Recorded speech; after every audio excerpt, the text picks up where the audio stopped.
पीले दांत वाली बहू। रंजना कभी ब्रश नहीं करती थी। उसे कितनी बार उसके माँ बाप ने डांटा, लेकिन उसका कोई असर उस पर होता ही नहीं था, जिस कारण से उसके दांत पीले पीले हो जाते हैं। शादी के बाद। अरे बहू, वैसे तो तुझ में कोई कमी नहीं है, पर तेरे दांत इतने पीले कैसे हैं बेटा? कैसे मतलब? कोई सर्जरी थोड़ी ना कराई है। वो तो क्या नाम, मैं ब्रश नहीं करती थी तो पीले हो गए। अब क्या करूं? आप कहें तो लाल करवा लूं या फिर काले? यार ये क्या है, क्यों माँ से लड़ रही हो? लड़ रही हूँ? अरे मैं लड़ रही हूँ या ये बोल रही है कि दांत पीले हैं, पीले। अरे तपस्या थोड़ी ना की है इन्हें पीले करने के लिए। बकायदा ब्रश नहीं किया है 20 साल तक, तब जाकर। छी, कैसी बात कर रही हो? ये उस वक्त तो पीले नहीं थे जब हम लोग तुम्हें देखने आए थे। अरे तब साफ करवा लिया होगा डेंटिस्ट के पास जाकर। अब देखो कैसे पीले पीले लग रहे हैं। रंजना सास की तरफ गुस्से से देखती है। फिर शुरू हो गई पीले पीले पीले। अरे पीले तो तब भी थे जब मेरे हाथ का रसगुल्ला उड़ा उड़ा कर खा रही थी और बोल रही थी, लड़की नहीं गुणों का खजाना दे रहे भाई साहब आप। खैर, अब वो लोग करते भी तो क्या करते, पीले दांत वाली बहू पल्ले पड़ी थी तो झेलना तो था ही। एक दिन कीर्तन में रंजना गाना गा रही थी। अरे कमला बहन, माँ का द्वार है, यहाँ तो सब शुद्ध होकर आते हैं, फिर अपनी बहू को ब्रश भी नहीं करवाती तुम। दूर से पीले पीले दांत भक्ति में बाधा उत्पन्न कर रहे हैं। अरे कोई 2 साल के बच्चे थोड़ी ना लेकर आई हूँ मैं बहू बनाकर। अच्छी खासी लड़की है, अरे कैसे करवाऊं ब्रश? ये तो उसे खुद करना चाहिए ना। अब माँ बाप तो इसके जैसे तैसे निपटा दिए, ये नहीं सोचा कि सास कैसे संभालेगी। सास बहू को लेकर घर आ जाती है, लेकिन सोच लेती है कि अब इसे लेकर कहीं नहीं जाएगी। अगले रोज बहू कहती है, अरे क्या हो गया, मंदिर नहीं जाना क्या? कीर्तन का वक्त हो रहा है। मेरी मधुर वाणी से कान्हा जी जागते हैं और सोते हैं।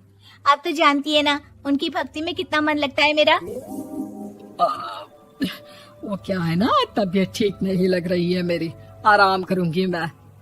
तबीयत ठीक नहीं लग रही? अभी तो मिथुन के गाने पर नाच रही थी आप, और अब बोल रही है कि तबीयत ठीक नहीं लग रही। अरे भक्ति में मन लगा लो सासू माँ, ऊपर जाना है, क्या मुंह दिखाओगी आप? हाँ? सास को बहू की बात पर गुस्सा आ जाता है। मैं क्या मुंह दिखाऊंगी, इसकी चिंता तो ना कर, समझी? अपने मुंह की चिंता कर, जो ये पीले पीले दांत लेकर हर जगह पहुंच जाती है। पता है लोग कितना मजाक बनाते हैं। ना जी ना, मैं नहीं जाना कहीं तेरे साथ। तो ये बात है। कोई ना, मत जाओ, मैं अपने कमरे में ही बैठकर भक्ति कर लूंगी। ऊपर वाला दांत थोड़ी ना देखता है, मन देखता है, भावना देखता है। और अरे बस बस, तू सब कुछ दिखा, बस ये सफेद चमकदार दांत ना दिखाना किसी को, है?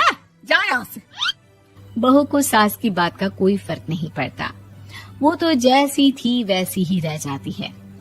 सुबह नहाकर किचन में खाना बनाना, फिर खाना खाना, कीर्तन भजन करना और सो जाना।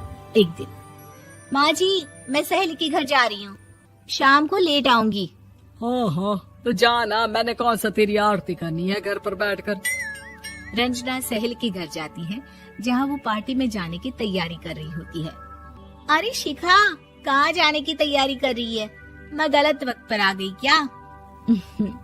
अरे नहीं यार, उल्टा सही वक्त पर आ गया। मैंने ये साड़ी और ज्वेलरी निकाली है यार, शाम को इनके ऑफिस की एक पार्टी में जाना है। बताना कैसा लग रहा है ये सब? नहीं यार, इस ड्रेस के साथ तो वो वाली ज्वेलरी अच्छी लगेगी। हाँ हाँ सही बोल रही है, मैंने ध्यान ही नहीं दिया। वैसे तो हमेशा से मस्त फैशन सेंस रखती है। तो बड़ा जाती होगी ना पति के साथ पार्टी में। रंजना कुछ नहीं बोलती, बस सोचती है कि यार काश ये बात सही हो जाती। पर मैं क्यों नहीं जाती पार्टी में? क्या इन लोगों की कोई पार्टी होती नहीं होगी? रंजना घर आती है और रात में पति से सवाल करती है, एक बात बताइए, आप मुझे किसी पार्टी में क्यों नहीं ले जाते? क्या आपके यहाँ ऑफिस में पार्टी नहीं होती? पति बेचारा क्या कहता कि दांत पीले हैं तुम्हारे इसलिए। अरे कोई पार्टी होती नहीं हम लोगों के ऑफिस में, तो कहाँ से लेकर जाऊं? और मार्केट, मॉल, कहीं वीकेंड घूमना, कहीं तो।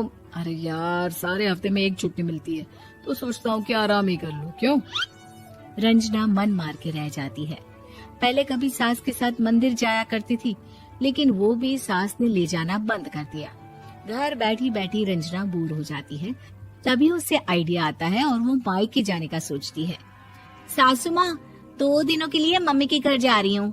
अच्छा ठीक है, आराम से जा। और हाँ, माँ से कुछ अच्छी आदत सीख कर आना कि कैसे शरीर के हर भाग की तरह दांतों की सफाई भी जरूरी होती है, समझी? शुरू हो गई ना आप। वो लोग आपकी तरह नहीं है कि छोटी छोटी बात का बतंगड़ बना दे। उन लोगों के लिए मैं मायने रखती हूँ, ना कि मेरे पीले पीले दांत। रंजना माँ को बिना बताए उन लोगों को सरप्राइज देती है, लेकिन जैसे ही वो दरवाजे पर पहुँचती है, अंदर देखती है कि घर वाले कहीं जा रहे होते हैं। अब माँ, काश रंजना दीदी के दांतों वाली प्रॉब्लम नहीं होती, तो वो भी हम लोगों के साथ चलती ना बुआ जी की बेटी की शादी में। हाँ बेटा, लेकिन अब उसे कौन समझाए कि उसको उसके पीले दांत नहीं दिखते, लेकिन उसके आसपास के लोगों को कितना एम्बैरेसिंग फील कराते हैं। मुझे तो कितनी बार उसके स्कूल की टीचर ने शिकायत की कि उसके साथ कोई लड़की बैठना भी नहीं चाहती, और ना ही कॉलेज में कोई उससे बात करना चाहता था। लेकिन पता नहीं क्यों उसे ये बात समझ में ही नहीं आती। कोई कमी नहीं है उस लड़की में, बस यही कि दांत पीले हैं। वो तो भला हो जीजा जी और उनकी माँ का, जो दीदी को जैसी है वैसे ही रखा हुआ है। रंजना को अपने घर वालों की बात सुनकर बहुत दुख होता है। वो सोचती है कि वो क्या करे, लेकिन फिर वो सीधा डेंटिस्ट के पास जाती है, अपने दांत चमकाती है और कसम खाती है कि वो रोज ब्रश करेगी। अरे क्या हो गया? तुम तो 2 दिनों के लिए गई थी ना, पर कोई ना, अच्छा है, चलो आ गई तो। रंजना सास के सामने आकर खड़ी हो जाती है और पूरी स्माइल करती है, उसके चमकदार दांतों को दिखाती हुई। हैं? चले मंदिर। माँ, मुझे माफ कर दीजिए, मैंने आप लोगों को बहुत एम्बैरेसिंग फील करवाया। मैं आज से रोज ब्रश करूंगी।